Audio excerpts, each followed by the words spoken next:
Okay. So what do you guys want to ask about?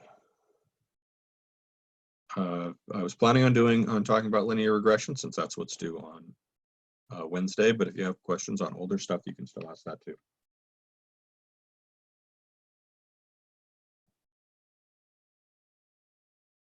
Everyone is still muted. Can you guys hear me okay?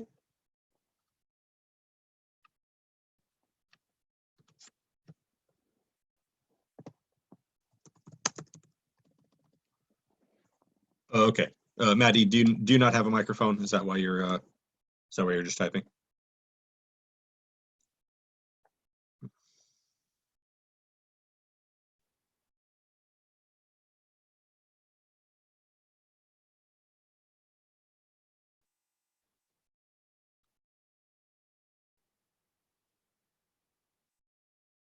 Okay. Oh, by the way, Maddie, are you Madeline or Madison? It could be either one, and I can't see or hear you, so I don't know. Okay. Okay. All right. Well, I was planning on just answering questions on linear regression. I can try and say a little bit about it, but I'm mostly wanting to answer you guys' questions. Hi, Hazel. Hi. Hello. I'm mostly wanting to answer you guys' questions about linear regression, since it's hard for me to do a whole lecture like this. I need to write things and No, I was wondering if you could like just go through it. Like we can write it ourselves. Like you can just go through it. I mean, I will happily go over the things that I've got in the worksheet, Yep. kind of in that order. That's fine with me. Yeah, I'm perfectly willing to start that way. I don't know how good of a lecture it'll be, but I'll have a shot at it. Is that what I'm sharing? Oh, that's not what I'm sharing. What am I sharing? Oh, nothing. That one. So this was the worksheet that I had made. Whoops, there we go. So this was the notes I made. So yeah, let me just talk a little bit about regression, and maybe we can hit the high points of this and see if you guys had any homework questions you wanted to ask about. Yeah. So linear regression is a really simple idea with some actually quite complicated math that we're not going to do any of. We're just going to do the simple parts essentially, and let the computer do all the complicated stuff.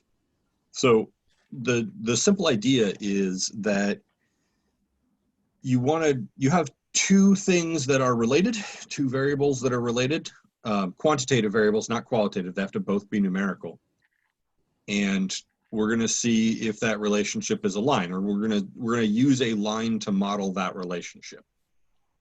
And that's basically it. That's what linear regression is. And then everything else in regression is like seeing how well that model works. And that's kind of it. So it's the seeing how well that model works that is kind of mathematically complicated. The making a line is actually not all that hard. We're still going to have the computer do it because you do need calculus. It's not particularly difficult calculus, but it's still calculus. So that's the idea. So this bit right here, that's what that's saying. We have something that's got two quantities about it, and we're going to see if those quantities are related by a line. So the first thing that we do with that is, well, we make a graph, but let me get to that a little bit later. So like, here's what we mean by correlation. So correlation is just, is there a relationship of some kind between the two variables? We're going to specifically be interested in a linear relationship where well, one causes a linear increase in the other, basically. It's by far the most common one.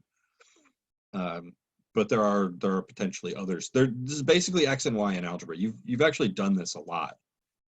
If you had any algebra classes, like every time you graph a line, you have something like y equals ax plus b, right? Or y equals mx plus b. So anything that looks like this, which you've done millions of times before, I would imagine, is a line, and that's basically what we're going to do as well. we're going to find this line, or we're going to have the computer find this line.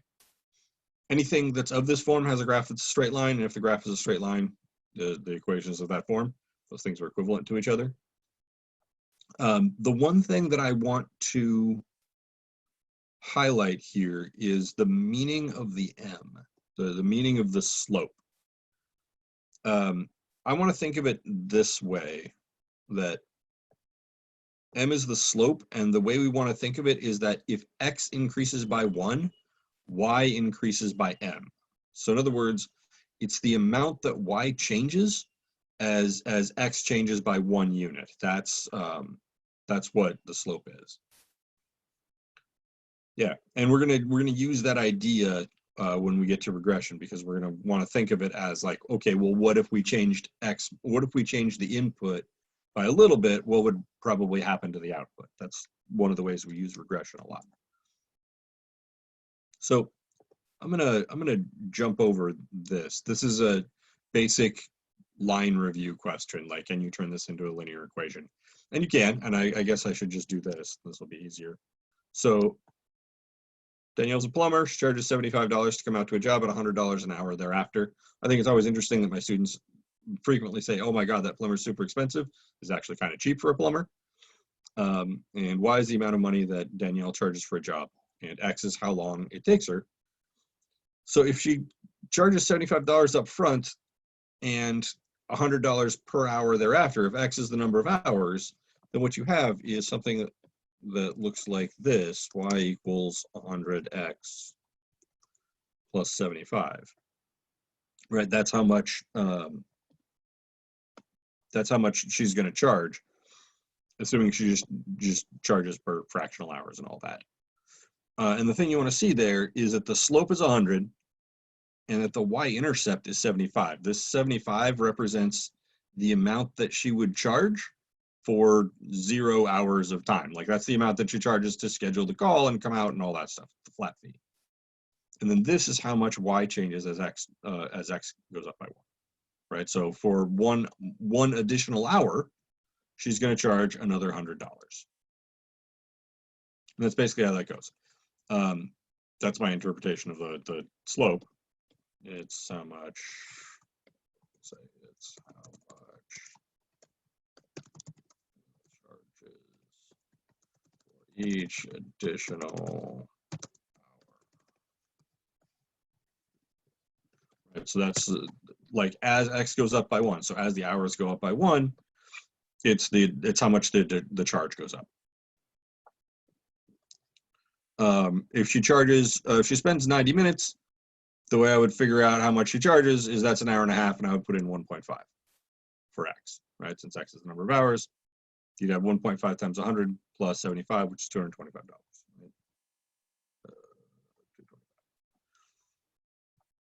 And if she's already, this is the question that always throws people off. If she's already spent 3 hours doing a job, how much does it cost for her to spend an additional hour? Still $100. Nothing changes. It's the amount. The change is not. It's not relevant where you are at in the amount of time. It's just every additional hour is $100, no matter whether it's the 3rd hour or the 10th hour or whatever. It's all $100. So yeah, still 100. Okay. So when we're doing regression, very often the first thing we want to do is graph our data. So that's called a scatter plot. It's just plotting a bunch of points. That's all a scatter plot is. What we're looking for is a pattern like one of these. So this, like the general trend is a straight line here, right? The data is not all in a straight line, but the trend is, right? The trend is pretty clearly a straight line, and it's also pretty clearly a straight line here. Right, so this one is, I don't remember, can you guys see my mouse when I move it like this? Okay, cool. You're all muted, by the way. Yes. Okay, thank you. So the trend here is a downward sloping line, and here it's an upward sloping line. This one we call a negative relationship, and this one a positive relationship. This one's called negative because as one goes up, as x goes up, y goes down. So they're going in opposite directions. If x increases, y decreases. This one's called the positive relationship. As x goes up, y goes up. So same direction. Those are also the slopes of the lines. Like the slope of the line here is negative and the slope of the line there is positive. The trend line, I should say. This one, these both have generally linear patterns, right? There's a fairly clear relationship here. This first one, though, is much more tightly clustered around the line, right? Like you can see that everything is right next to the trend line here, and here it's a little bit less so. It's more of a cloud. Not that much. This is actually still a fairly strong relationship, but it's less strong than this one. That's all I want to say about that. You don't have to have data that's correlated, right? There can be, like, these are linear correlations, but there are others, right? So this one would be a nonlinear correlation. There's clearly a pattern, but it looks like it's curving, right? So a straight line would not be a great model here, because what you're really looking to do is capture the relationship between the two variables. In this case, the relationship is not a straight line. It is a curved line of some kind, parabola or exponential or whatever. But we're not going to worry about those. Here, there's no relationship. And when I say that, what I mean is, like, certainly I could draw a line, a horizontal line here, right? And that would seem to, like, it would sort of capture the relationship. But the way you want to think about that is this, and this is going to take a second to process, but when x changes, our guess as to what y is doesn't, right? It's still, if the line here is horizontal, that means that if x goes from, say, 2 to 4, my guess as to what y will be is going to be the same. So that means that from just this picture, it looks like there's no relationship between x and y, or changing x doesn't change what we think y is, right? We think y is, we're going to guess the mean of the points, essentially. And if the line is horizontal, that means that there's no relationship between the two. And you get that when you get a cloud of points like this. So that's the thing to watch out for. We're gonna come back to that later. Yeah, so those are the things to watch out for. You can have negative or positive linear correlations, nonlinear correlations, and no correlation. And your book makes really very little distinction between these two, and that's fine, because we're not going to do either one of these. We're not going to actually find equations for either one of these, but they are pretty different, right? This is a relationship, and this is just not a relationship. Okay, so when you're doing linear regression, one of the things that you want to do, in fact, one of the first things you want to do, is graph your data points, because in one of these cases, if you're in either this or this case, linear regression makes perfect sense. We're trying to find a model of the relationship between two variables, and if that model is a straight line, like if a straight line looks like it does a good job of modeling those points, then that's good. You can do linear regression and it makes sense. If it's one of these cases, it doesn't. Like if you have one of these cases, you actually don't want to do linear regression. You don't want to make a model. It's kind of, I don't want to say dangerous, but sure, I'll use the word dangerous. It's kind of dangerous to make a model that doesn't do a good job of fitting the data, because people will see that model and just assume that it's the right one. So if you have something where it's not the right model, actually don't make it. Okay, here's how to do this in your calculator. So I'm using the data from way down here. Where is it? Here. Like this is the idea here. I'm gonna use midterm exams, midterm exam averages to predict performance on final exam. Like it seems like that's a perfectly reasonable thing to do. If somebody's been doing well in the midterms, they'll probably do well in the final. And so maybe you can guess about what the relationship is between how people do on the midterms and how they do on the final. And so I have a bunch of students here. Be careful, this is all one table. I know it doesn't look like that, just for space purposes, it's a little weird looking. But I've got the midterm averages for students here, and and here. So, oh God, sorry, I hate trackpads.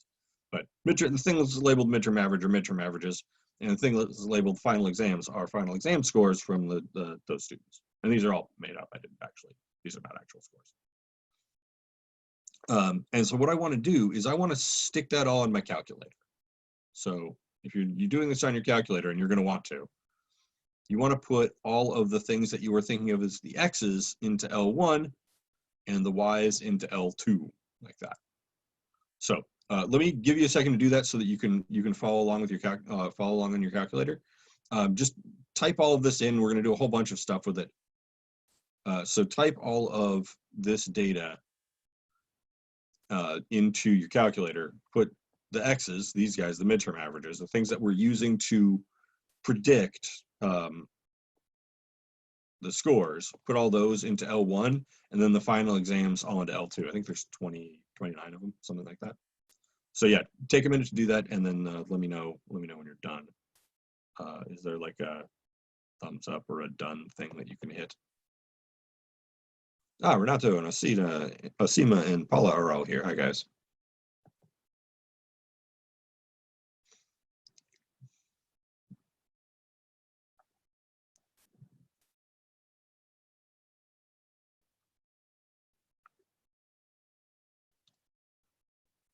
Once you do that, I'll show you how to make a scatter plot, and then we'll answer these questions.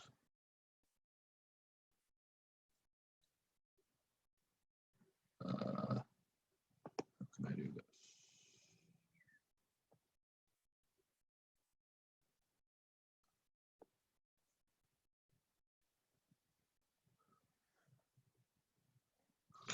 This, by the way, if you want to call it up on your computer, this is just this is the linear regression notes that I post on Canvas for you.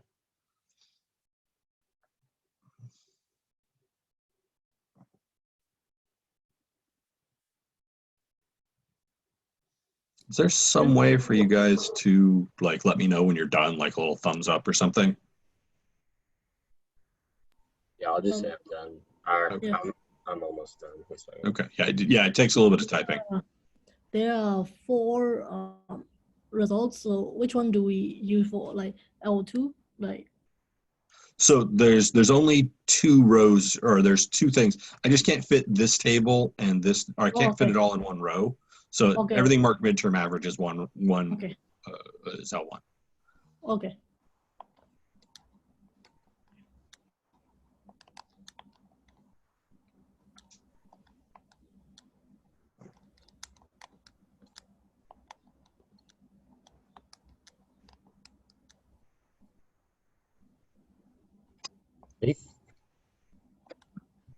Okay. How are the rest of you doing? I see still typing. Those of you who aren't using video, I can't see how you're doing. So if you could either unmute yourself and say you're done, or else I think there's like a thumbs up option or like a yes or something. Let me know when you're done.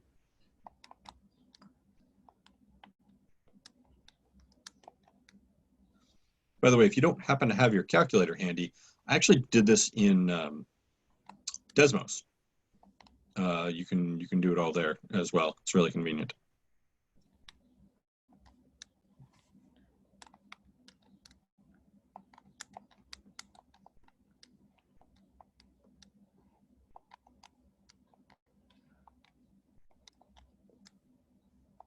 All right, thank you, Cole. I'm done.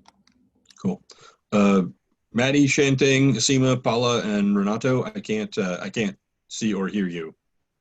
So if you could, so if nobody says anything, I'm just gonna move on because Joel, Hazel, and Cole are all are ready to go.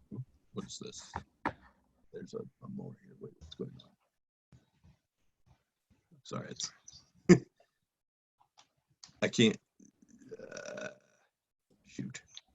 I'm gonna have to stop sharing the screen for a second. I don't know where to look for the. Oh, cool. Thank you. I see Maddie and Paul. I see you guys are typing. Thank you. When I'm sharing my screen, I can't see that. I apologize. All right. So looks like people are generally done. So here's what you want to do. Wonderful.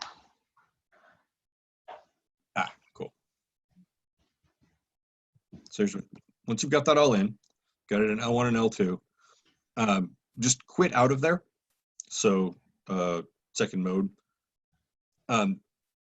Here I've got the instruction to go to stat plot. You don't really have to do that. It's probably defaulting to making scatter plots. That's what the default plot is. And you should have something looks like this. And so in stat plot, this is the default right here. It'll say plot 1, plot 2, plot 3, which are going to correspond to these things down here. And this little bit, this picture, that's the picture we want. That's a scatter plot picture. I don't know what else to call it. Icon. I don't know. Once you get once you've got that set up, then go to Y equals, the button in the upper left, and turn plot 1 on by moving over it and hitting enter. Like if you just hit up and then enter, it'll turn it on. And turn all the other stuff off or delete it. And then once you do that, hit graph, and you should see this.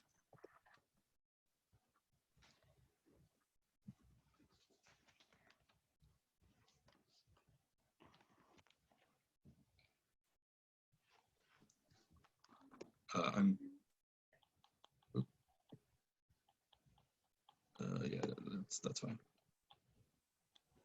I'm sorry. Do we make the plot 1 on or? Yeah, plot. Well, so you can turn plot 1 on here if you want to. That's fine. I always go to Y equals to turn it on because this you can only see you can only see whether plot 1 is on or off. Here you can see whether everything is on or off, and very often there will be like some junk left over from previous problems that you want to turn off. Okay. So I always go to Y equals anyway, so I always just turn it on there. But you can turn it on up here if you want to. Okay. Then hit graph, and you should see. You probably won't see this. What you'll probably see is a blank screen with your axes, like just axes in the middle. And that just means that you're looking at your calculator's looking at the wrong portion of the graph. You want to go to zoom and zoom stat, and then you should be able to see that.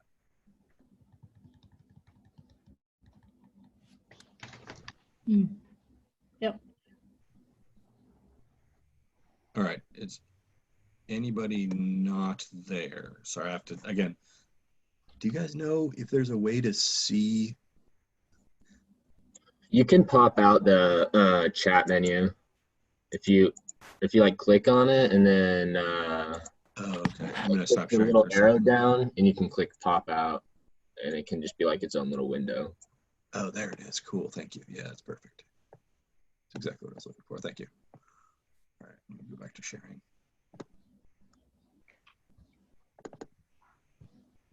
Cool. All right. So does anybody want me to wait a little bit longer? Is anybody not getting this and would like a little bit and want some more time or some debugging help? Or are you okay? Yep. I got it already. Okay. I'm good. Yeah. All right. So nobody's typing. All right. Works for me. Okay. So I hope this looks like a generally linear pattern to you guys. It's not like super obvious that it's linear, but it's pretty clearly as the x's go up, the y's also go up, and it looks fairly straight. Like the trend is generally a straight line. So this is the exact situation that linear regression works well. So I've done that on here. I'm gonna share a different screen. I've done that on Desmos. So you can see I've got all the same data you've got in there. And when I do this, you can't see that, I move over to the same thing that you've got, right? So something like that. That's what my trend looks like. Looks slightly different, but it's the same. And so when you, if you want to find regression or find the line, what you want to do is this. We're going to do linreg t-test. There's actually 4 different ways in your calculator to find this line. There's 4 different commands that do essentially the same thing. We're going to use the one that gives you the most information because we're going to use that information a little bit later. So you want to go to stat, tests, and linreg t-test. right? So you hit stat, go over to tests, and then at the bottom is linreg t-test, and you get this.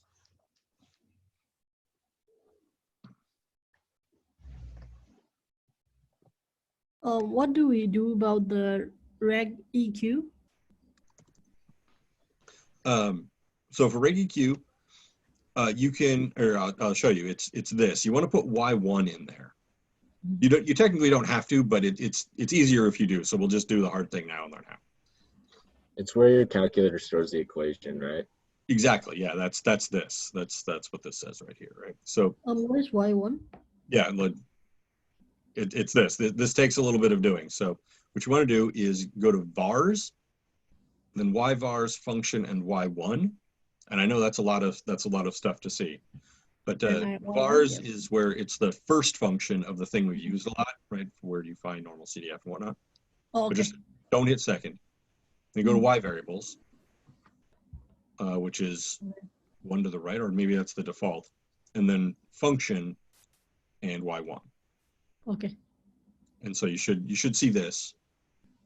And once you do that, you can hit calculate, and you'll get this thing, which has tons of information that we will care about all of it at some point. But for right now, all we really care about is the A and the B.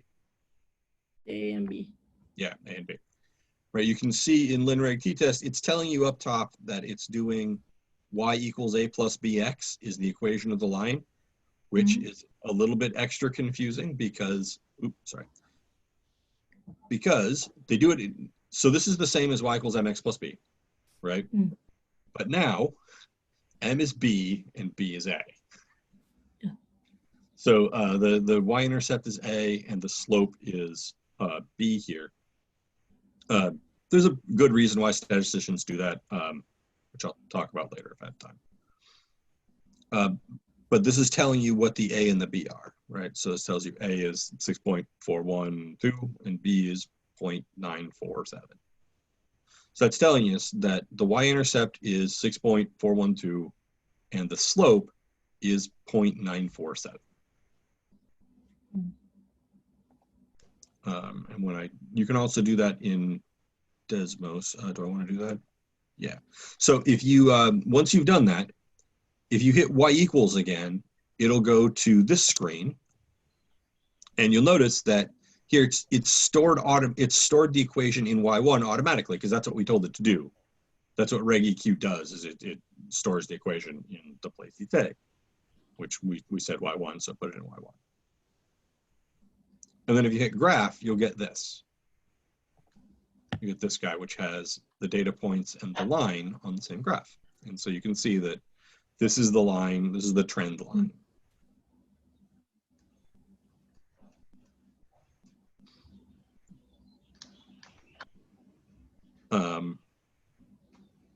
Let me come back to moving around the screen for a second. And is that what I want to do? No, that's fine.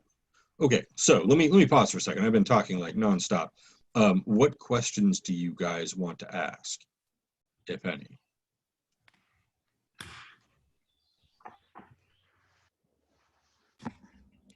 I'm good. Okay. I'm following. Okay. Could you please do it again? Sure, I'd be happy to state something again. I'm sorry. What do you want me to say again? From the top. From the top. Okay. So up here, you want to put all your X's and Y's into L1 and L2. Okay. Once you've done that, right, that'll take a little while here. You want to make sure that you're graphing a scatter plot, which is this symbol right here. And so I've got it's actually in all three. It defaults to all three. You might have changed one or two of them. I'm not sure like what we've done in class exactly. Like we did QQ plots and whatnot. We had to change these, but the default is this one. And if you need to change it, hit enter on plot 1 and select the first option. I always like to go to y equals after that and make sure that the only thing we're graphing right now is the points. So I'm graphing plot 1 and nothing else, right? There's no equations in here, and plot 2 and 3 are both off. So the only thing I'm doing is the scatter plot. And then I hit graph. When you hit graph, you'll probably not see anything. It'll probably just look like a blank graph. That doesn't mean it didn't graph. It just means that the calculator's looking at the wrong portion of the graph. So to get it to look at the right portion of the graph, hit the zoom button, which is the middle button, I believe, in the top row. And option 9 is zoom stat. That will automatically graph. That'll go to whatever points it's trying to graph and center them up in the screen. And it'll look like this. And at this point, you want to do a couple things. One, make sure that looks like about what you're expecting. And 2, make like there's not one point way off in the middle of nowhere that indicates that maybe you have a typo. And 2, make sure that this kind of looks like a straight line, right? Like you wouldn't have a straight line that went through every single point here, but the trend is definitely a straight line, and that's what we're looking for. To do linear regression, that's what we want. We want to have the trend be a straight line. And once you do that, stats, test, linear t-test, which is this. That'll give you this screen.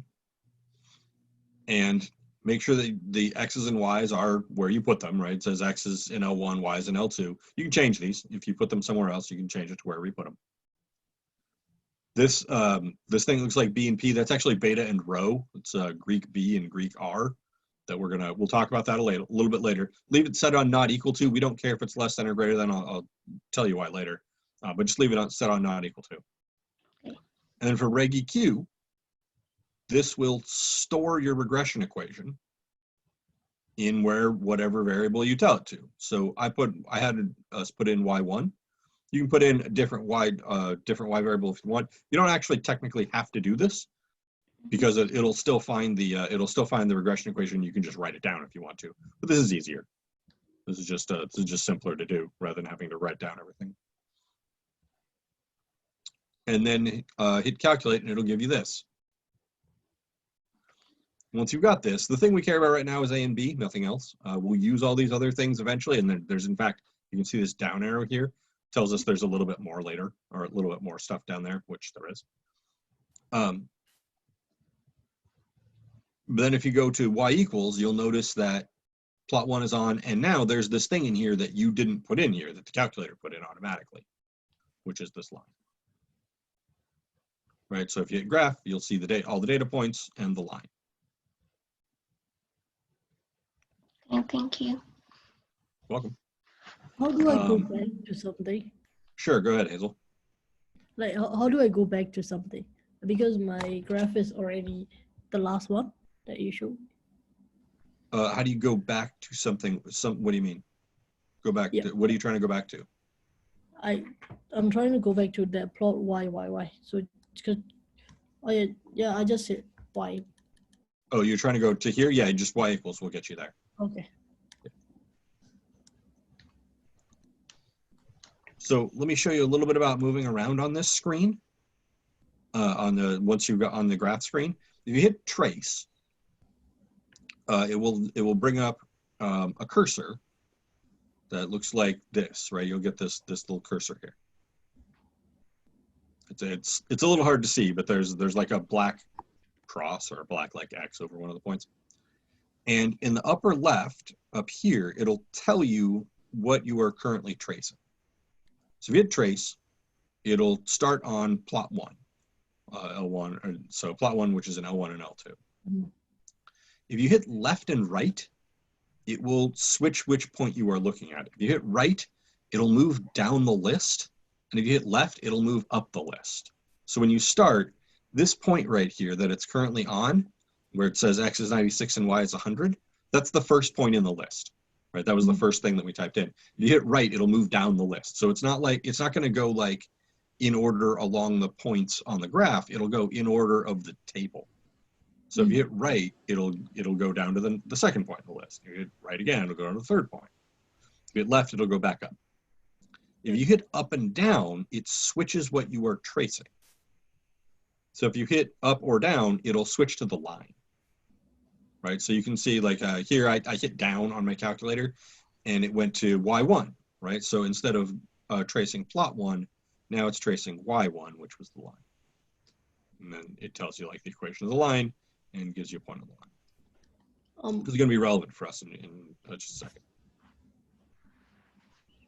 It doesn't move to y1. If you hit up and down, if you hit up or Yeah. down, it moves to y1. If you hit left and right, it moves in the table. So left or right is how you move along the thing that you are tracing. Up and down is how you switch what you're tracing.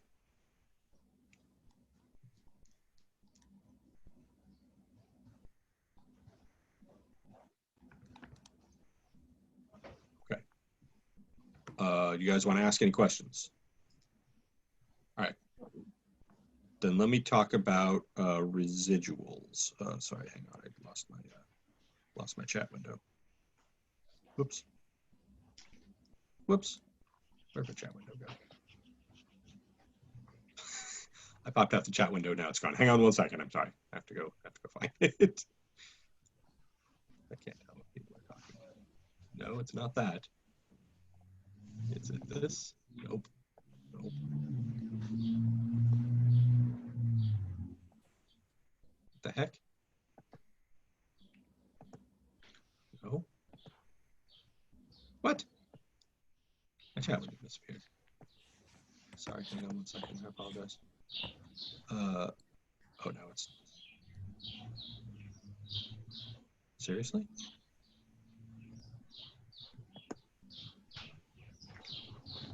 What? Okay, hang on a second. My chat window's gone, so those of you who aren't using video, I literally can't see anything. Where is the... What? All right, I'm just gonna have to go without chat for a little while. Sorry, I don't know what happened to it. It's just not here. All right, anyway. Oops. Let me go back to sharing my screen. All right, I don't know. I'll have to go find it. Something not good with Zoom, as you can tell. Anyway, so let me go back to linear regression. So the idea is that this line captures the trend between X and Y, where X is the midterm score and Y is the final exam score. But that's just the trend. That's not the actual data values, right? The data values are the points, and the points aren't actually on the line. In fact, none of them are. I know that on the, on this picture, it kind of looks like they are, but they're not actually. There's some distance away from the line, and the vertical distance away from the line is called a residual or an error. It's not, it's not an error like a mistake. It's an error in the sense of just our prediction is different than the actual value. So those are represented by the letter epsilon. It's a Greek E. So for instance, the residual for the first data point, right? You can see like, here's the first data point. It's almost on the line, but not quite.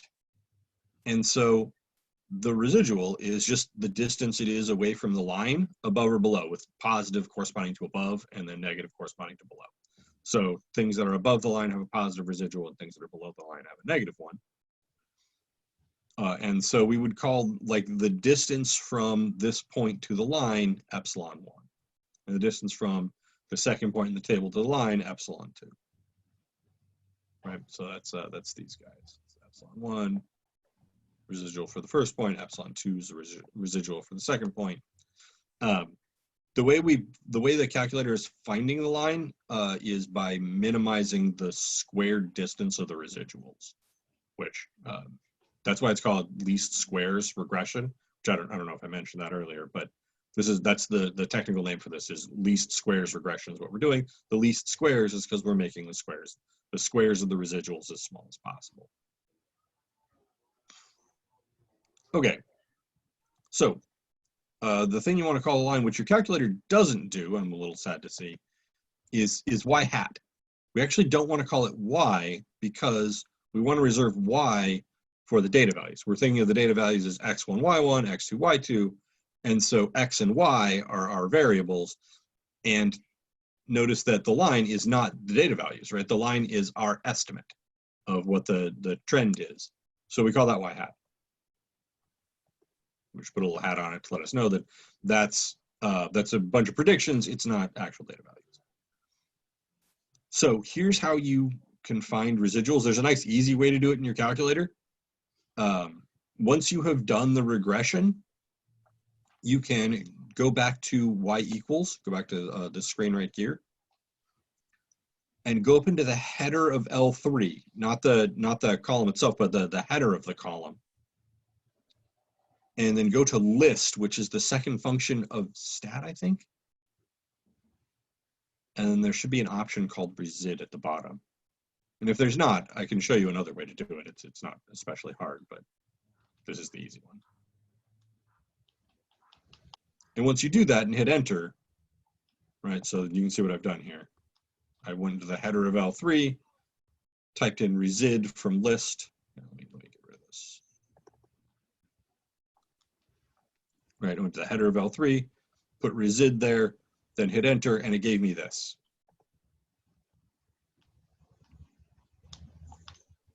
This list of things in L3.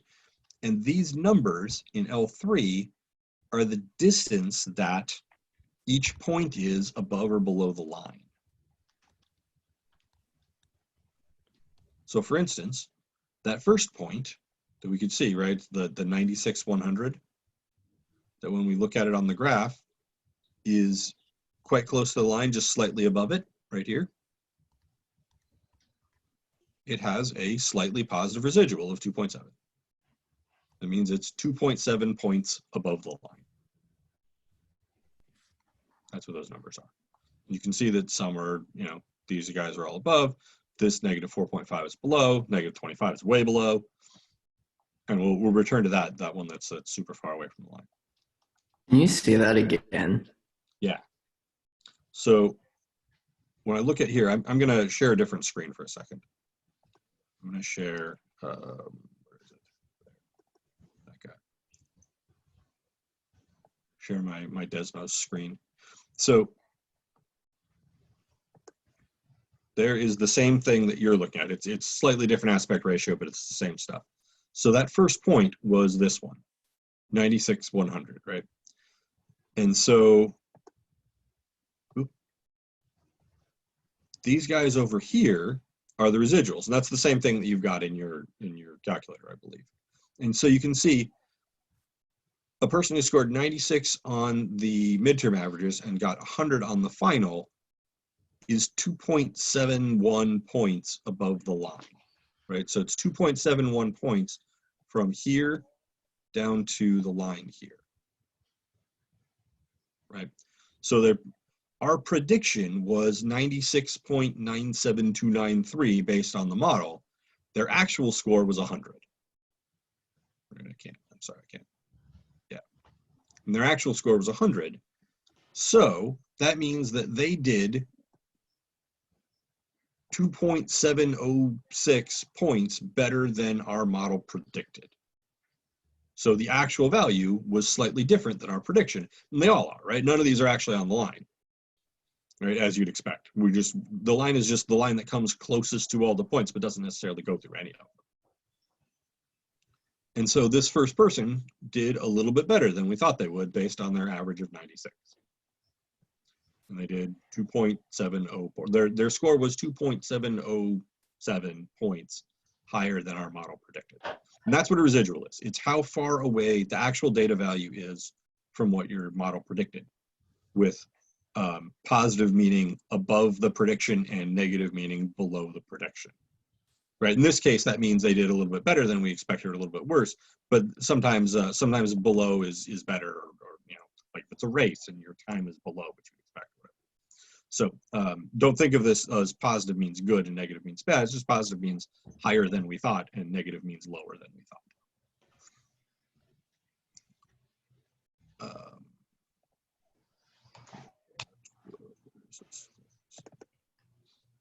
So that's what residuals are. They're the distance that you are away from the mean, or away from the line, not away from the mean.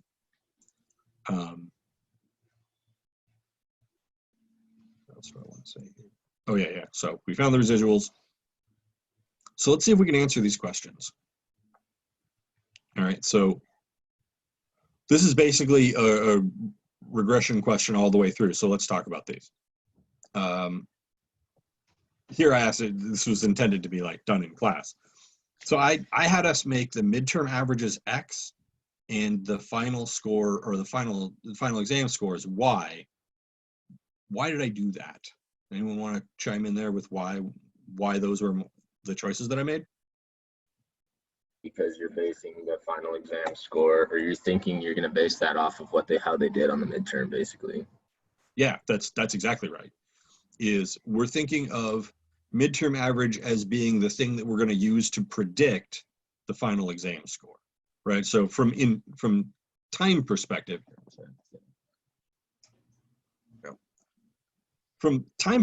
we already have the midterm average, and we're probably going to want to guess at what the final would be, right? So we're going to use midterm average as our explanatory variable to explain the final exam score, which is our response variable.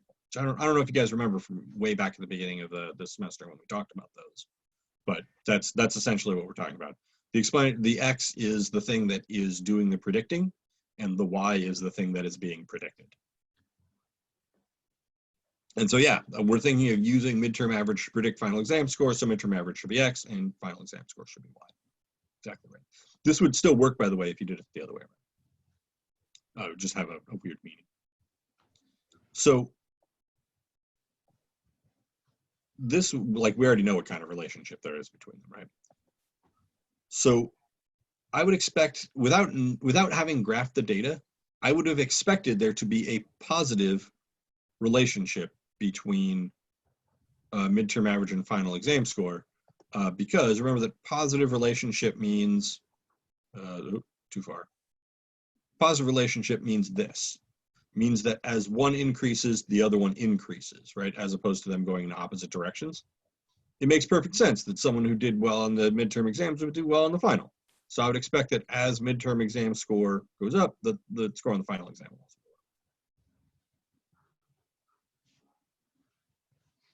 go up. So that I'm expecting a positive relationship, and of course that's what we got. We made a scatter plot. Yeah, we did this. Looks like there's a linear relationship. Did all this. Okay, so from looking at the scatter plot, I want to look at students 2 and 5, and then I want to look at the residuals for students 2 and 5.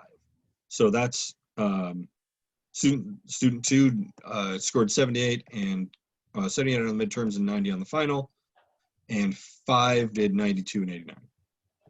So that is, oh, let me share my screen. I can't just switch. That is this person here. 70, do they show up? 78 and 90, is that this one?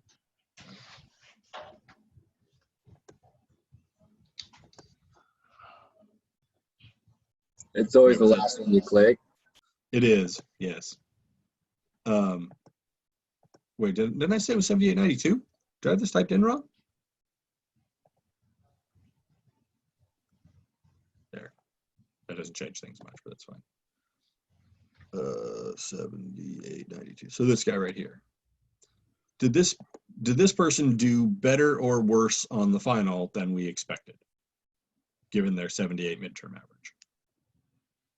Better. Yeah, it's better.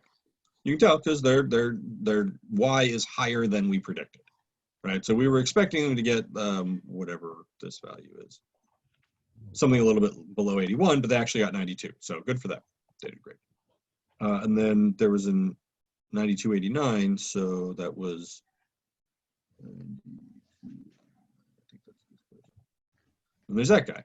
Did this person do better or worse than we expected? Worse. Worse, a little bit worse. By 3. Yeah, by about 5 points. Oh yeah, because it's only squared. Yeah. So this person who had the 78 and the 92, they did about 11 points better than we thought. Wait, did I mess this up? I feel like I've It's messed 90, this up.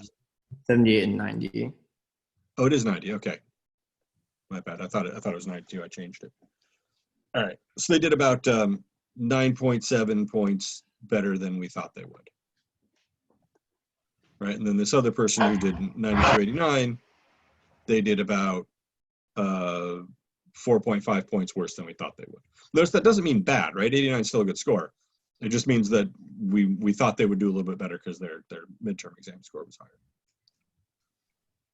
And you can see that you can see them in the residuals, right? The residual for the person with 78 and 90 is 9.7, right? Indicating that they are 9.7 points above the line. Versus this person who has a residual of negative 4.5, which means that they are 4.5 points lower than we expected. So that's how you can use residuals, and that's how the residuals look on the graph.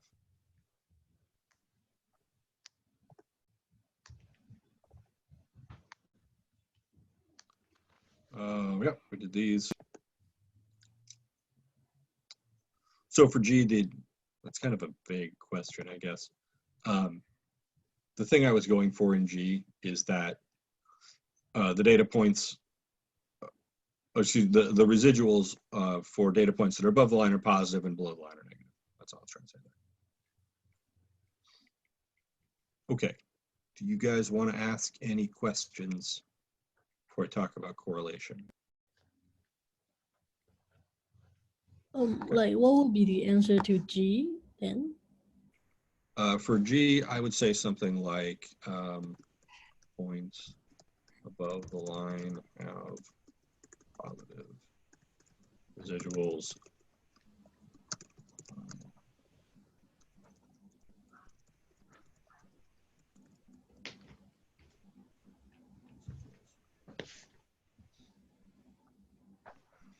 Whether one of the Y's is higher or lower. Oh, okay. Oh my gosh. Residuals mean the actual result is higher than prediction.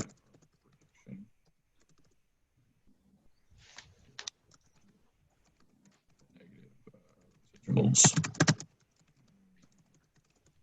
Something like that. Okay.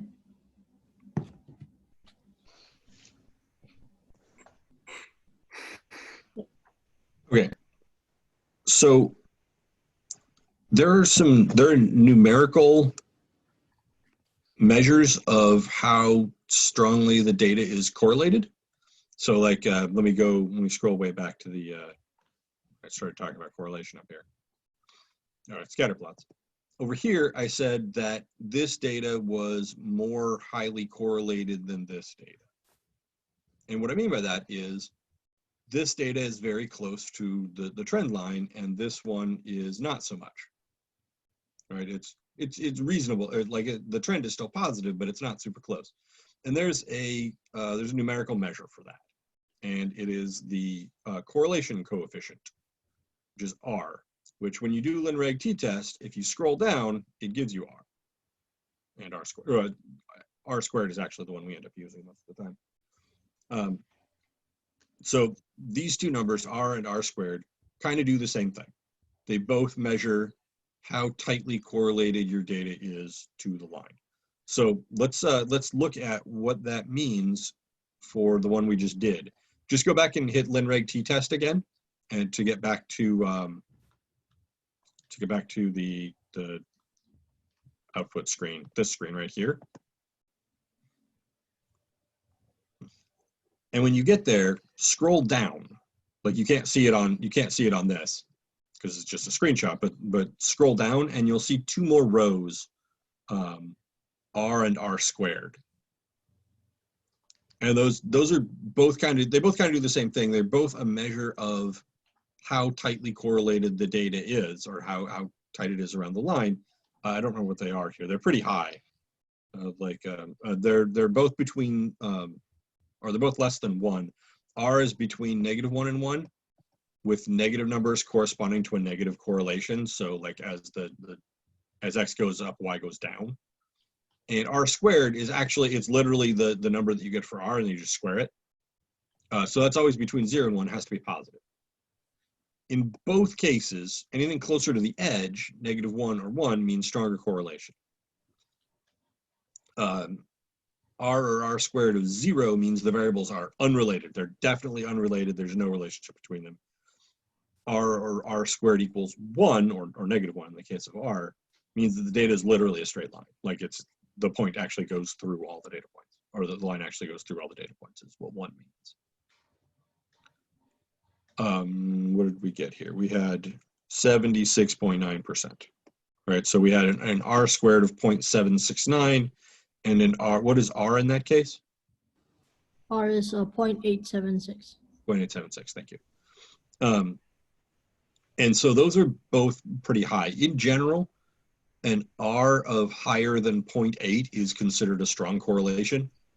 And r of 0.5 to 0.8 is moderate, and under that is what do I say, like low correlation, or weak correlation is usually the word people use. I don't particularly care if you know those things. They're just general guidelines. Like anything above 0.8 and you're thinking, okay, this is a pretty important correlation. That's what r and r squared do. Now we're going to use these in just a second, or we're going to use r in just a second, sort of. Okay. But the thing I want to mention is that the coefficient of determination, that's r squared, has this weird meaning that can be shown mathematically, which is a little bit unexpected. It's the amount of variation in the y's that is explained by the relationship between x and y. So if that was 100%, the data would be a straight line. Right? It's not 100%. Like it's not, there's variation in the y's that is not just from the x's, but from other things. So for instance, in this case, when you're taking a test, like how well you know the material and how well you take tests is one of the things that influences how you do on the test, right? But there are others, like maybe you feel bad that day. Maybe you're just, your mind went blank and you got distracted by something.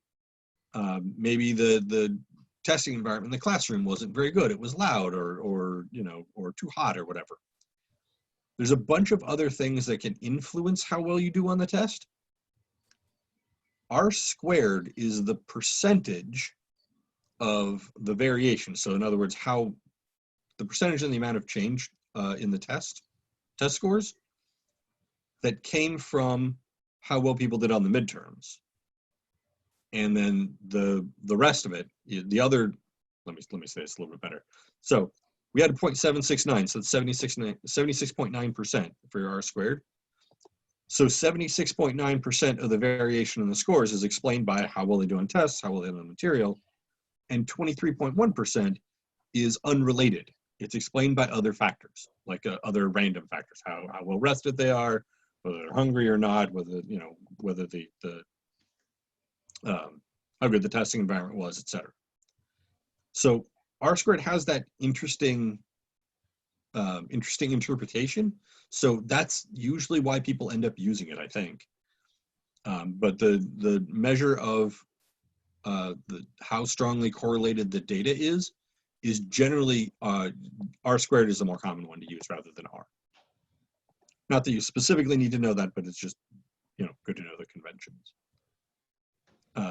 On a test, I'll ask you to find R and R squared and maybe tell me what they mean. Like, or maybe I might ask you, like, you know, which of these two has a stronger correlation? If one had, you know, an R of 0.65, the other had an R of -0.3, right? Like, tell me which one had a stronger correlation. Could you say how to get R and R squared again? Sure, it's in LinReg t-test. Okay. Yeah, if you go to LinReg t-test and just scroll down. That's one of the reasons we use LinReg t-test, by the way, is it automatically gives you R and R squared. And the other is the thing that we're going to do in a second. But you can't see it on this screen. You have to hit down. Okay. Yeah, it's the down arrow.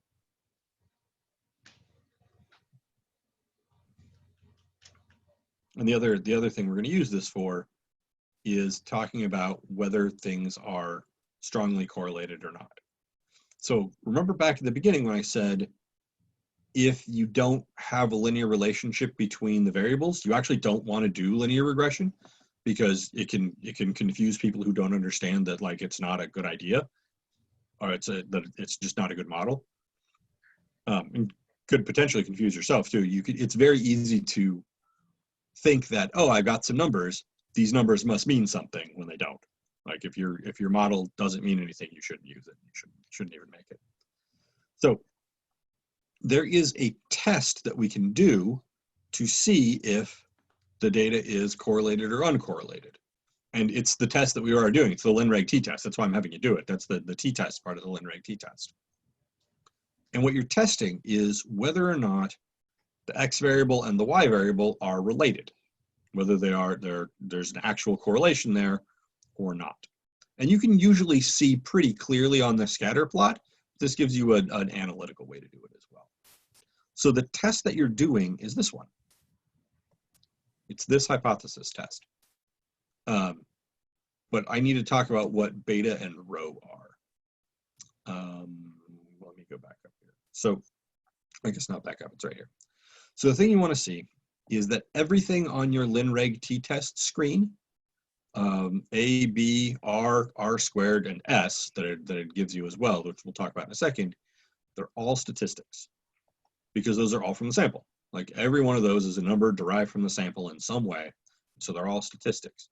What that means is they have corresponding parameters, right? That A, B, R, R squared, and S are all for this particular class.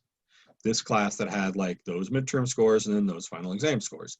But we can think of, okay, what about all of my classes, right? All of my stats classes, let's say. Would this relationship hold for them? And what these guys are, the Greek versions of those things, alpha, beta, rho, and rho squared are the parameters, the parameter versions of them. We don't know them. We don't know what those values are because we don't have population data. All we have is sample data, just like usual. But those things, alpha, beta, rho, and rho squared, are just A, B, R, and R squared, but parameters, but for the population. So A, which we didn't really talk about, but A is the y-intercept. Y-intercept for our model data. Alpha is the unknown y-intercept for our population data. B is our slope, beta is the slope of the population line, R is our sample correlation coefficient, rho is our population correlation coefficient, etc. So the hypothesis test that we want to do is about those things. It's about beta and rho.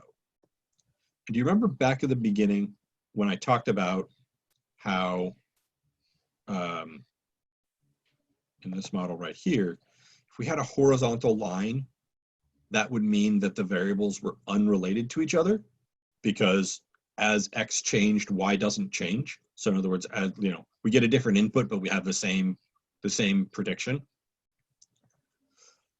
That means that the slope of that line is 0. That's what a horizontal line is. It's a line with a slope of 0. And we don't want that. We don't want there to be a slope of 0 for the population regression line. Right? And so that's what we're testing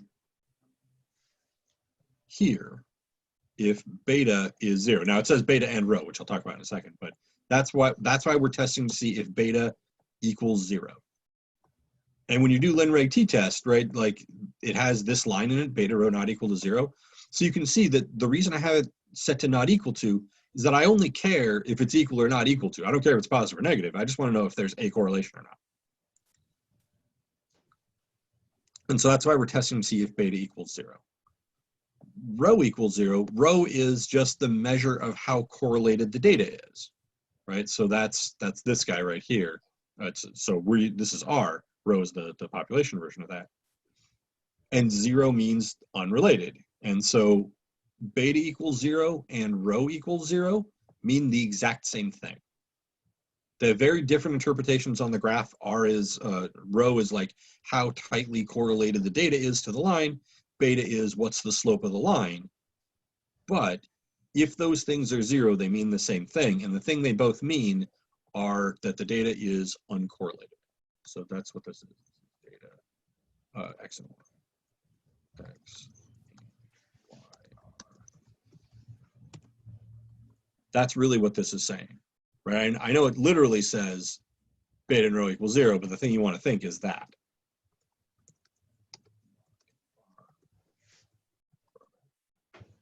Right, so this is the thing you want to think when you see beta and rho equals 0, and the thing you want to think when you see beta rho not equals 0. So I explain here the explaining why rho equals 0 is the thing that we're testing for. But that's the test that linreg t-test is doing. This is the linreg t-test. And so, in this case, we kind of don't want the null hypothesis to be true, right? If the null hypothesis is true, that beta and rho are 0, that means that X and Y don't have any, there's no relationship between them. And that our linear regression makes no, like it has no meaning. Whereas if they're not equal to 0, then X and Y are, there is a relationship and our regression makes sense. So when you do linreg t-test, so this is the linreg t-test screen again, that's what these top three are the second, third, and fourth lines are, right? It's telling you here is the alternative hypothesis, beta not equal to 0, rho not equal to 0, the t-score that you have from that, and then the thing you care about, the p-value. So this p-value is 4.43 times 10 to the negative 10. It's very, very tiny.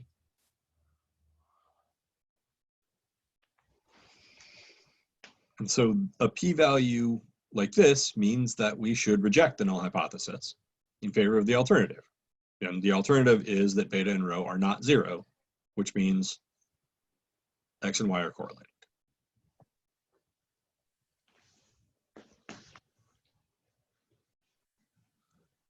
So that's why we were using linreg t-test. This is the main reason we were using linreg t-test, is to do this for us automatically. If you watch the crash course video on regression, they show you a different way to do this, which is pretty interesting. It shows the relationship, like how this test is done. You don't have to know that. We're certainly not going to ask you to do it by hand or whatever. Just use linreg t-test to find whether they're correlated. So this tells us that there is a relationship between midterm average and final exam score, just like we expected. All right. So I think I have just one more, or I guess two more things to talk about, and then I'm done here. How long have we been going for? Holy cow, it's been an hour. All right. Sure. Yeah, what questions do you guys want to ask before I hit the next part of the worksheet? When doing the rho squared or r squared or whatever, I think that's what it's called. When like not defining that, but like saying 90, or like say it's 0.9, 90% of the variation is covered by how it like. The way I would say it is this. So, oh, sorry, I need to share the screen. I can't just point at it. All right. So here's my data. I want to visualize taking all of these points and just squashing them to the y-axis, right? And so you'll see, there's points up and down the y-axis, but they're all on a vertical line. There's no variation in the x's, right? It's just the y's that are varying. Yeah. Right. So the variance of that set is the variation in the y's. But those y's they're not all on a vertical line. They come from all this data, right? And so a big chunk of that variation is from the fact that they have different x's, right? So if you were to look at just a single x value, you wouldn't get as much variation as if you look at all of them together. Okay. So what r squared is it's the percentage of the variation in the y's. So the percentage of the variance of just that vertical set of lines or vertical set of points that's due to the relationship between x and y.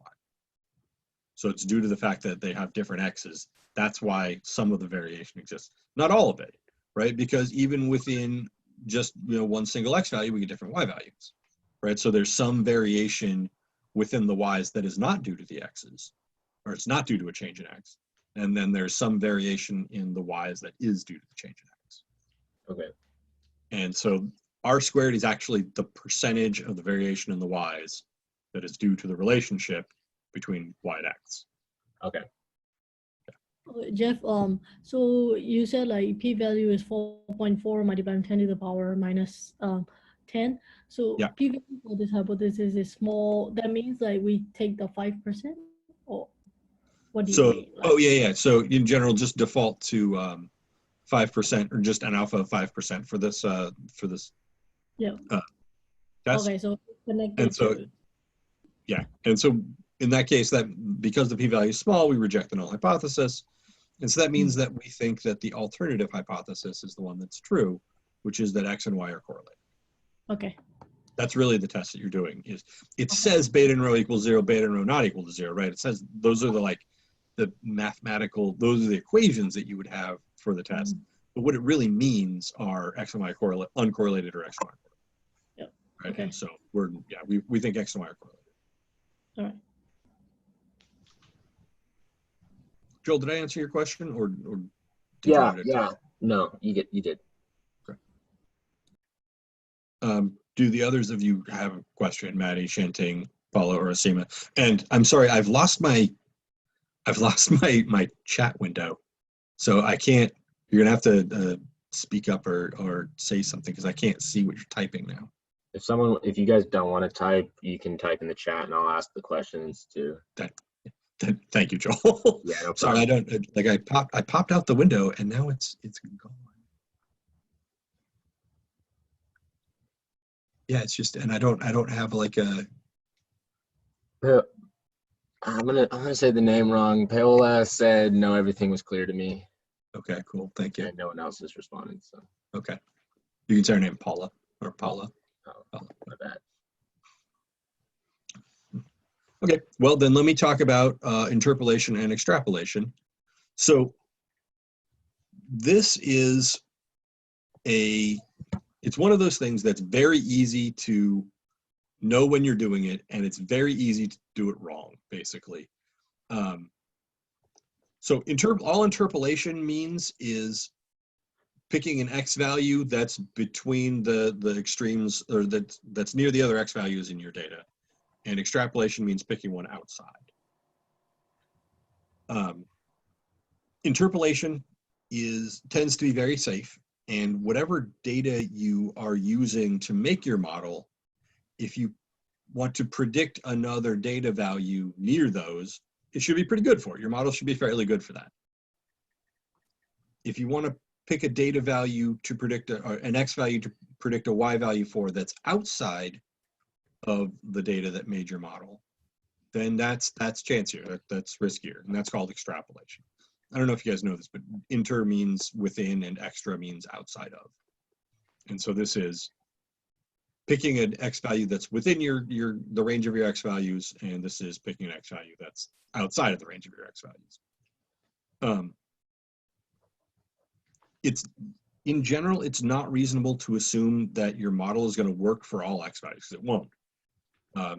Like every model has its limitations, right? Like we could theoretically predict the score of someone who had a -12 midterm average, right? That is a thing that we could do. We would get a number, right? Because it's just an equation. I can put -12 in for x into my equation and I'll get a number out. That number will not have any meaning because -12 is not an actual possible midterm average. And the number we would get out would also be negative, which is also not a possible finals average. So that's too much extrapolation, right? That's going too far. Model stops working out there. Interpolation would be predicting someone who scored, say, 67, like I'd ask you to do down here. You know, if they had a 67 midterm average, could we predict their score? Sure. And it's like right in the middle of all the other ones that we've done. And we would expect our guess to be at least reasonably accurate. You know, it's not going to be the exact right number, but it's reasonable. So that's all interpolation and extrapolation are. Interpolation is picking data points inside the range of your data, and extrapolation is picking data points outside the range of your data. So if Interpolation is very safe. Extrapolation is a little bit less safe, but you still want to do it some of the time. Okay, so if it's 99 or 12, it will be extrapolation. Yes. 12 would be extrapolation because the lowest data value that we had in our table was like, I don't know, like 40 something. Okay. Right, and so this is outside of our, that's outside of our table. And you wouldn't necessarily expect that you would get a good, model, or you get a good prediction for someone who scored 12 on the midterms, right? Like a score of 12 on the midterms probably doesn't mean the same sort of thing as a score of, say, 67 on the midterms, right? 67, not a great midterm average, but that's a person who's probably trying, right? Someone who scores 67, has 67 average on the midterms is most likely, giving it their best shot, and then, the test just went badly or whatever. And you would expect that something similar would probably happen on the final. Where someone who scored 12 is probably not someone who is trying all that hard. That's probably someone who didn't study at all and just kind of showed up, took the midterms. And maybe they study for the final and they end up with a, 45 on the final or something, like way higher than their midterm average, right? And so you wouldn't necessarily expect X values like this to give you good predictions, or for your model. You wouldn't necessarily expect your model to give good predictions for X values like this. Whereas 99, that is higher than any of the data points in the table. I believe 96 was the highest one in the table. And so this is technically extrapolation, right? Predicting someone who got a 90, or predicting the final exam score for someone with a midterm exam of 99 is extrapolation, but it's pretty reasonable. This is close to other data values. It's very similar.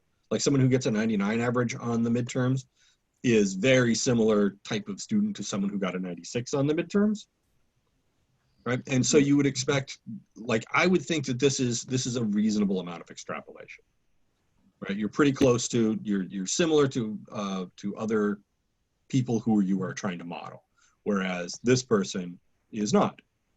And that's really what interpolation and extrapolation are about, is, are you using your model to predict things that are similar to the things that went into your model in the first place?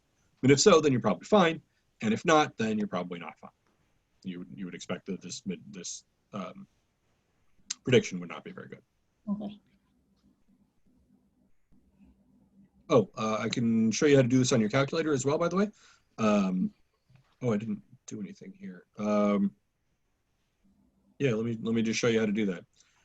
So you've still got your regression in Y, or you got your equation in Y1, like this.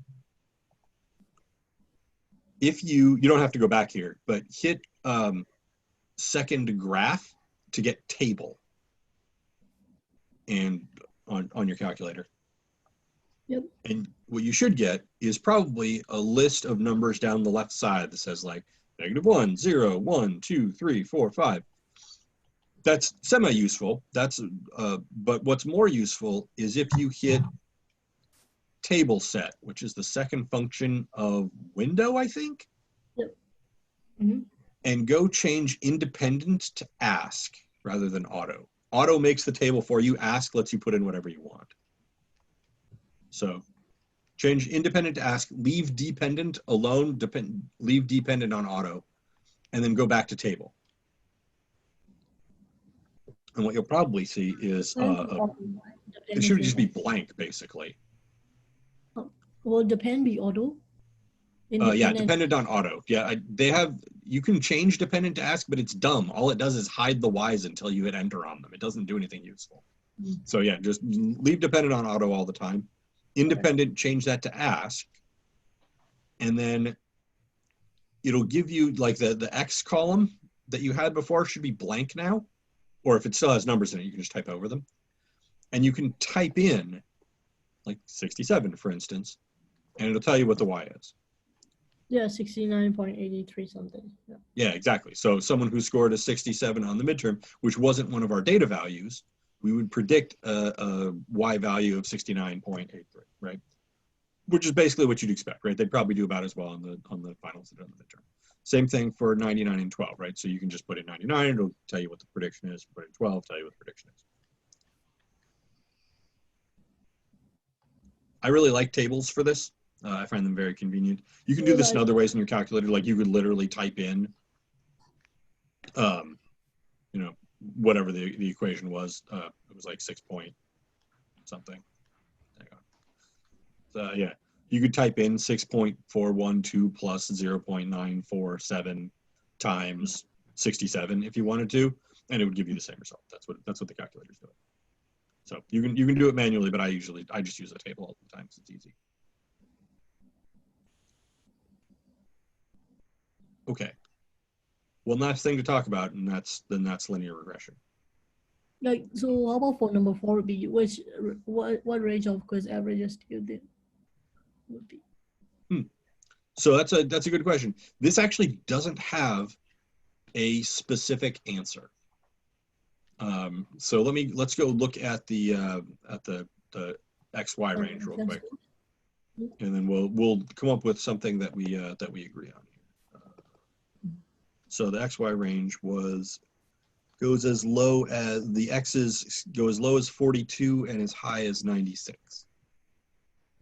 Right, and so certainly anything between 42 and 96, I would probably be willing to go a little bit lower than that. Probably not much lower than about like, I don't know, 37. I would probably say like 40 to 100 would be my range, something like that. Something that where a student who scores 40, I would say, or who scored 40 on the midterms, I would say that student is quite similar to a student who scored 42 on the midterms. Whereas I wouldn't necessarily say that a student who scored 20 on the midterms was very similar to a student who scored 42, right? And so I wouldn't want to use it for 20. I would be okay using it for 40, and there's some cutoff in there where it goes from like less reasonable to more reasonable as you get closer to the data. And it's not like there's not like a hard and fast rule about you stop right here. Just okay, close to this, close to that. okay.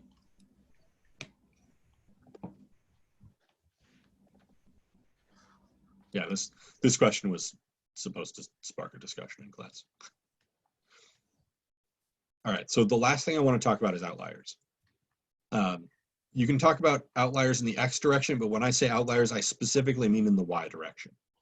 Just to say ones that are far away from the line vertically. So far away from the line vertically just means big residual, either positive, which is well above, or negative, which is well below.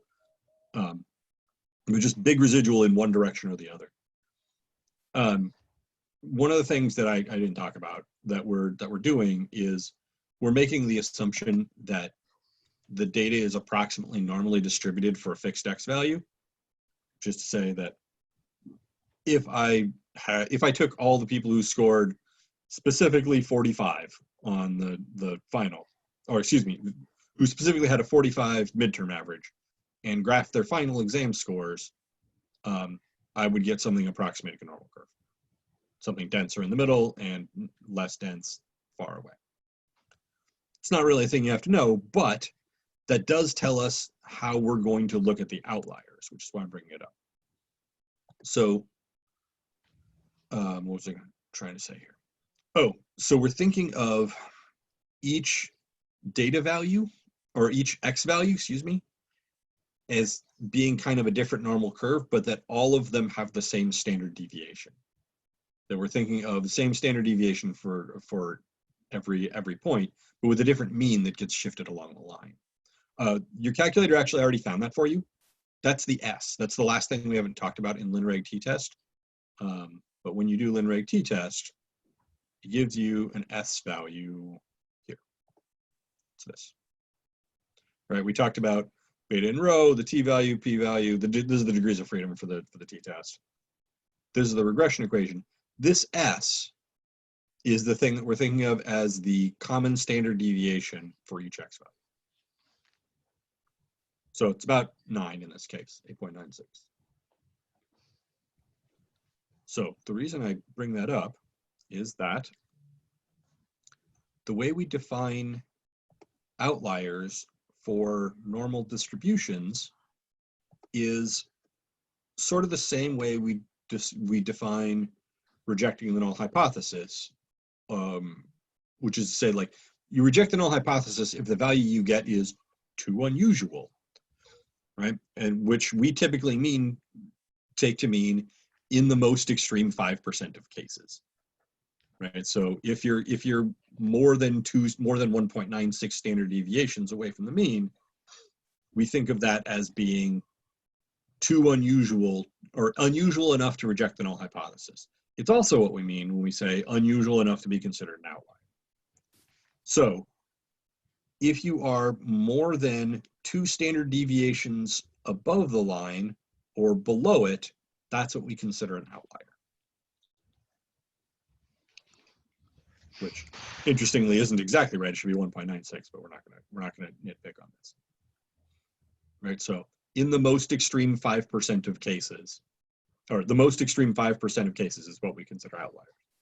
So the way we figure that out is this. If your residual is greater than 2s, that means that you are more than 2 standard deviations above the line. Or if the data point's residual is less than negative 2s, then they are more than 2 standard deviations below the line. So that's our criteria for vertical outliers, is if you are above or below 2 standard deviations away.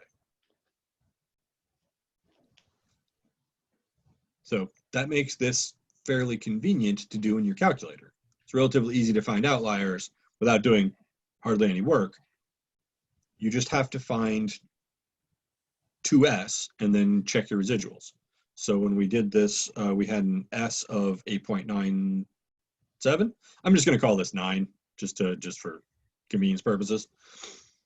So if I have a residual that is bigger than 18 or smaller than negative 18, those are the things that are outliers, right? 2 times this gives you your cutoff. And so when I go look at my residuals,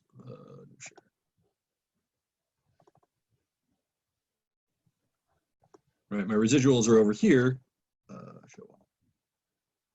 I can just go through this list and say, okay, which ones of these are bigger than 18 or smaller than negative 18? And there are, I think, 2 of them, right? There's this one right here, and then the negative 25 up here. Yeah. So just this guy, this person who had a 73 on the midterms and then kind of bombed the final with a 50. Or this person who had a 57 on the midterms and then did really well in the final with a 79. Right? Those are much different than we would expect, and we can spot them. Like this guy, that's this one right here, that's way away from the line, and then I think this one is the other one. Yeah. These 2 points that are way away from the line are our outliers. Right? So exactly the points that you would think would be outliers, the ones that are far away from what we would expect are outliers. You can also talk about outliers in the x direction. I'm not going to really. I'll just briefly say that a point that is far away in the x direction is also considered an outlier, but in a completely different sense, because those points have a disproportionate effect on the line, but I'm not going to worry about that. So for our purposes, outliers are just things that are far away from the line in the y direction. And the way we find that is if they are more than 2s away from the line, where s is the common sample standard, common estimated sample standard deviation. That's what I'm trying to say here.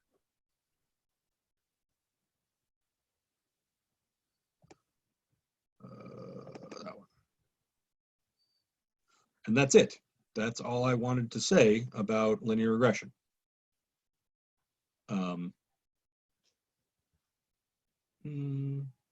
Yeah, I guess I can very briefly talk about this.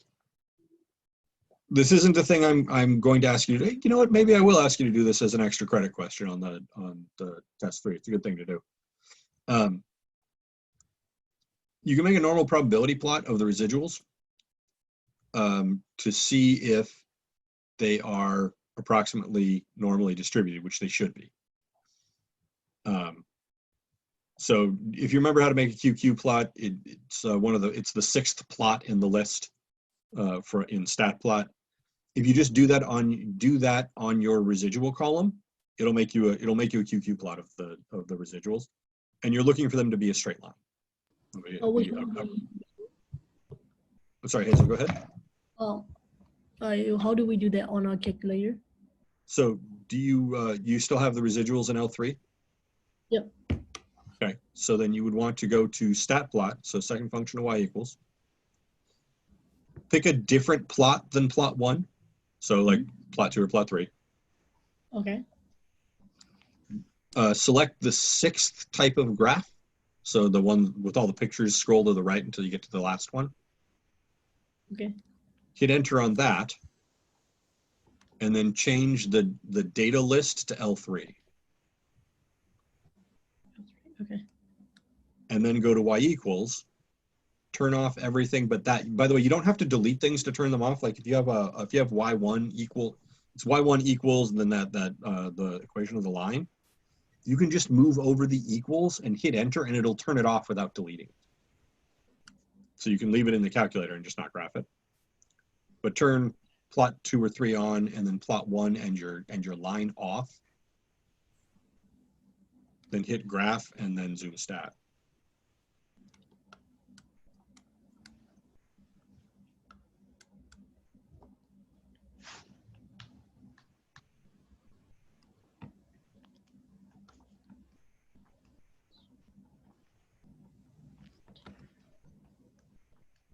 Okay.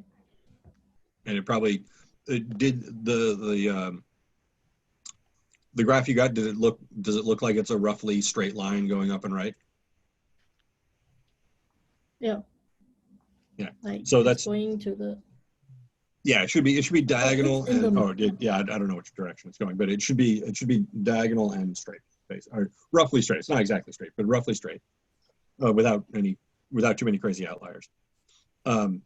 What that's telling you, what that graph is telling you, is that the residuals, which were the thing that you made a normal probability plot of, are roughly normal, roughly normally distributed, which is what you want. Residuals are, one of the assumptions that we make is that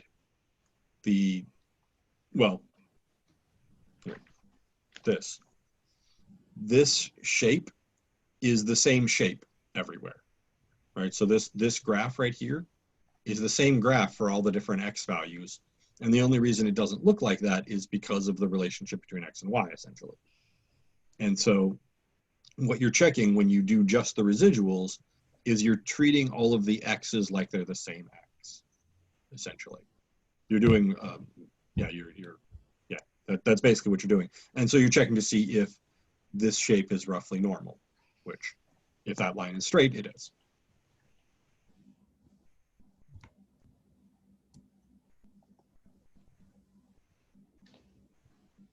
All right, so that's all I have lecture-wise, I guess. There's a bunch of questions in here, or on the, whoops, why is this not? There's a bunch of questions that I made on the worksheet. Oh, I see, it's because I've been typing it. That are just practice questions. A lot of these, so which ones are? So I think this first one, number 6, is probably the most like I would put on a, oh, why is that not there? I don't know. I wonder if something has gone wrong with my table. Number 6 is the most like a test question. And if you want to see other test type questions, I posted the quizzes I would have given you in class. So if you just look for if you look in the quiz folder, or in class quiz folder, I don't remember what I call it, quizzes, I think. Look in the quiz folder for the one titled linear regression. It'll give you another one that's very similar to a test question. And if you look on the review, the test review for for test 3, it'll give you another good example of what I would want to do for linear regression. But I gave you a bunch of these to try, as well as the ones on the homework.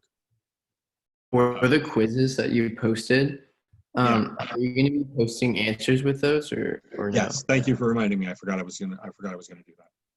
Okay. Yes.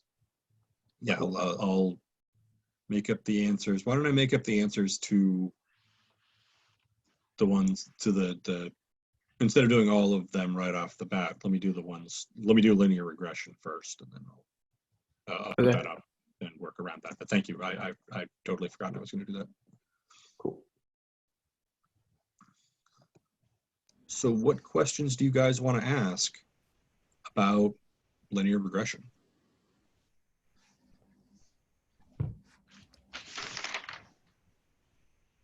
That's always a tough question to answer. Let me phrase that differently. So let me recommend that you go watch the crash course video on linear regression as well. That's the one I linked on the page for this. It's quite different than I talked about here because I approach it a very different way. But it's also a good version. So maybe you want to actually do some problems first before you go watch that video.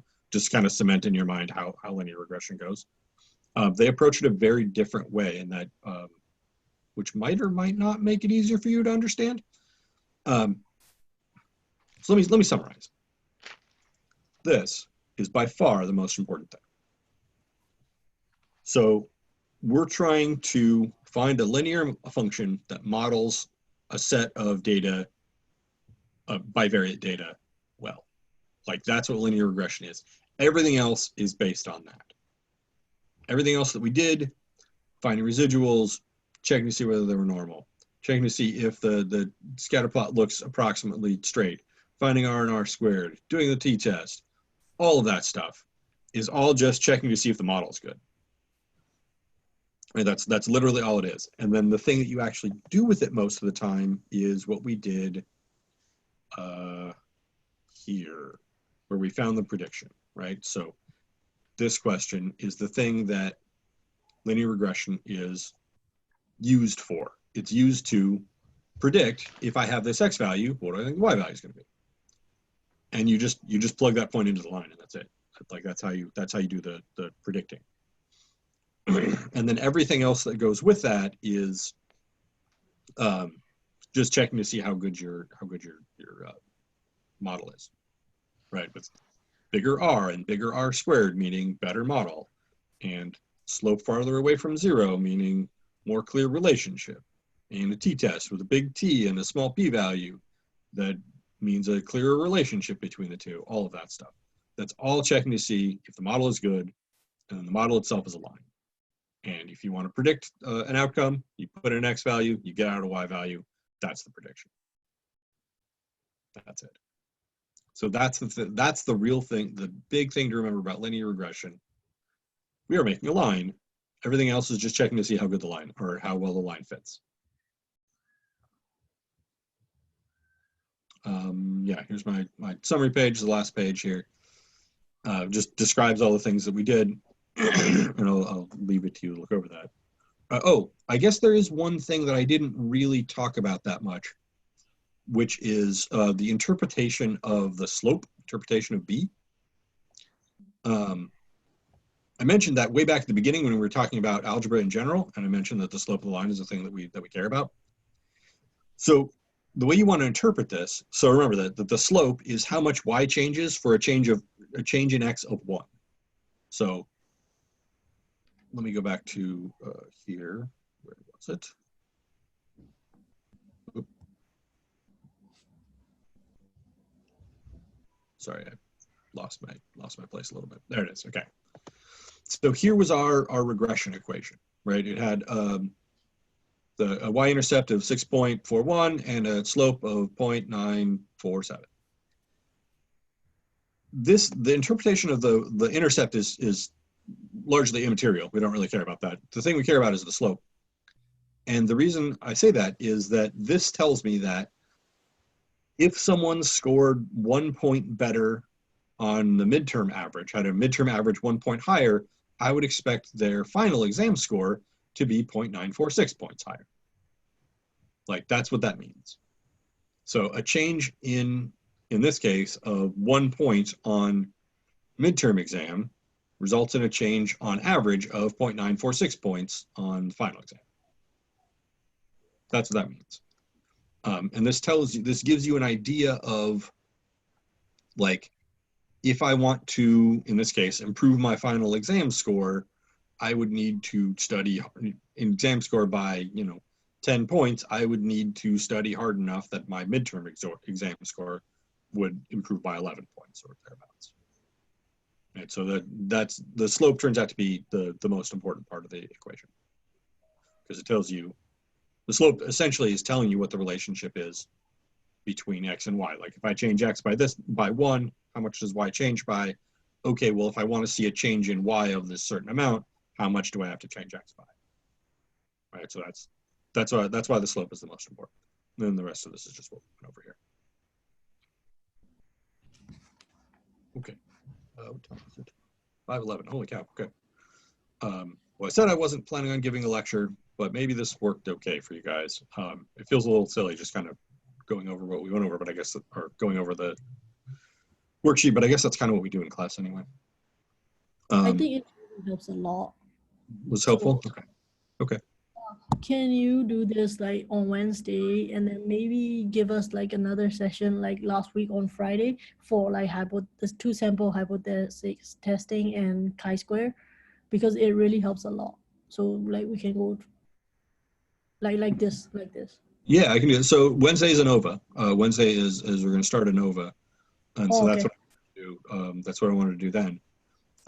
But Friday, yeah, to help us catch up on the older stuff on the 2-sample and chi-square, I can try doing this. Sure, should be a little Okay. shorter. I hope you guys are a little more caught up on that. But yeah, yeah, it's fine with me.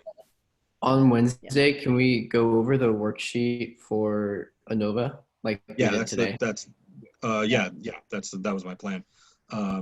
I probably haven't posted that yet. I'll publish that in. I don't know if I'll be able to finish that because I have to do a bunch of stuff on the calculator and modify the worksheet, but no later than tomorrow. Okay. For you to look at, For test yeah. 3, 2-sample hypothesis testing, chi-square, there's regression and ANOVA. Yes, that's what's on test 3. Okay.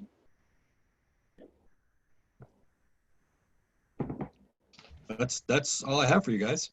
So there was another member of your class who couldn't make it, who asked if I would stick around and talk about chi-square and 2-sample testing afterwards, and I told her yes. So I'm going to do that. But Okay. wait, I never sent her a link. If you wanted to do that, let me. I haven't made a meeting for that yet because I didn't know how long this one was going to go. Let me maybe end this meeting so that I can have it recorded, and we'll end on it'll end the recording, Okay. and then start another one that I can. Actually, I really need to get something to eat. Let me tell you. Let me say that I want to start at maybe about 6:30. Okay. I'll start a relatively small meeting around 6:30, and I'll send you all an email in like 20 minutes with a link to it if you want to join and talk about chi-square and 2-sample hypothesis testing. But that's all it'll be for. And with that, if you guys don't have anything else, then I would like to just end the meeting and stop the recording. All right. Bye. Yeah. All right, good Thank deal. you. Thank you guys. See you later. End meeting.